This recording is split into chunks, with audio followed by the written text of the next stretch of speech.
ಇವತ್ತು ನುಸಿ ರೋಗ ಬಂದಿದೆ, ರಸ ಸೋರ್ತಾ ಇದೆ, ಕಾಂಡ ಸೋರ್ತಕ್ಕಂಥ ಇದು ಯಥೇಚ್ಛವಾಗಿ ಕಾಡ್ತಾ ಇದೆ. ಇವತ್ತು ತೆಂಗಿಗೆ ಒಳ್ಳೆ ಬೆಲೆ ಬಂದಿದೆ, ಇಲ್ಲ ಅಂತ ಹೇಳ್ತಾ ಇಲ್ಲ.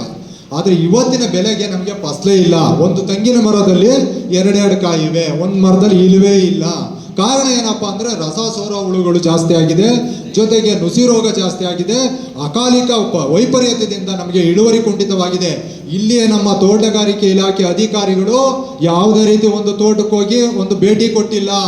ಇಂಥ ಅಧಿಕಾರಿಗಳು ನಮಗೆ ಬೇಕಿಲ್ಲ, ಅವರು ಓಡಿಸ್ಬಿಡೋಣ, ಅವರು ನಮಗೆ ತಾಲೂಕಲ್ಲಿ ಅವಶ್ಯಕತೆ ಇಲ್ಲ. ಅಂಥವ್ರು ಮನೇಲಿ ಕೂತ್ಕೊಂಡು ಕೆಲಸ ಮಾಡೋರು ಮನೇಲಿ ಇದ್ಬಿಡ್ಲಿ, ಅವರು ನಮ್ಮ ತಾಲೂಕಿಗೆ ಅಂಥವ್ರ ಅವಶ್ಯಕತೆ ಇಲ್ಲ. ಅಂಥವ್ರನ್ನ ಕೂಡಲೇ ಇವತ್ತು ನಾವು ಹೇಳ್ತಾ ಇದ್ದೀವಿ ಸರ್ಕಾರಕ್ಕೆ, ಇವತ್ತು ಅವ್ರನ್ನ ಅಮಾನತ್ ಮಾಡಿ, ಇಲ್ಲ ಬೇರೆ ಕಡೆ ಕೆಲವರು ತಾಡಾಗ ಹಾಕಿ ಅವ್ರು ಕೂತ್ಕೊಳ್ಳೋ ಜಾಗಕ್ಕೆ ನಮ್ಮ ತಾಲೂಕಿಗೆ ಬೇಡ. ಯಾಕೆಂದ್ರೆ ನಾವು ತೆಂಗನ್ನು ನಂಬ್ಕೊಂಡು ಬದುಕ್ತಾ ಇರೋರು ತಾಲೂಕಲ್ಲಿ, ನಮಗೆ ಅಂಥವ್ರ ಅವಶ್ಯಕತೆ ಇಲ್ಲ. ಅದೇ ರೀತಿ ತಾಲೂಕು ಸಮಸ್ಯೆಗಳು ಅಷ್ಟೇ. ತಾಲೂಕು ಆಫೀಸಲ್ಲಿ ಇವತ್ತು ಒಂದು ದಳ್ಳಾಳಿಗಳು, ಒಂದು ಬ್ರೋಕರ್ಗಳು ಅವರವ ಒಂದು ದುರಸ್ತ ಆಗಿರ್ಬೋದು, ಒಂದು ದರ್ಖಾಸ್ ಆಗಿರ್ಬೋದು, ಒಂದು ಪೋಡಿ ಆಗಿರ್ಬೋದು, ಅಂಥ ವ್ಯಕ್ತಿಗಳನ್ನ ಮಾಡ್ಕೊಡ್ತಾ ಇದ್ದಾರೆ. ಅವ್ರು ಏನು ಬೇಕಾದ್ರೂ ಮಾಡ್ಬೋದು, ಯಾಕೆಂದ್ರೆ ಅಧಿಕಾರ ಐತೆ ಅಂತಾರೆ. ಅಂಥವ್ರನ್ನ ಹೊರದಬ್ಬಬೇಕು ಅಂತ ಹೇಳಿದ್ರೆ ನಾವು ಬಲವಾಗಿ ನಿಂತ್ಕೋಬೇಕು, ಈ ವ್ಯವಸ್ಥೆನ ದೂರ ಇಡಬೇಕು, ಗಮನದಲ್ಲಿ ಇಟ್ಕೋಬೇಕು. ಅವರು ಇವತ್ತು ರೈತ ಸಂಘಟನೆ ಕಾಲಿಟ್ಟಿದೆ, ನಾವು ಇವತ್ತು ಇಂಥ ಕಚಡ ಕೆಲಸ ಮಾಡಬೇಕು ಅಂತಂದ್ರೆ ಭಯ ಇರ್ಬೇಕು ನಮ್ಗೆ ಅಂತ.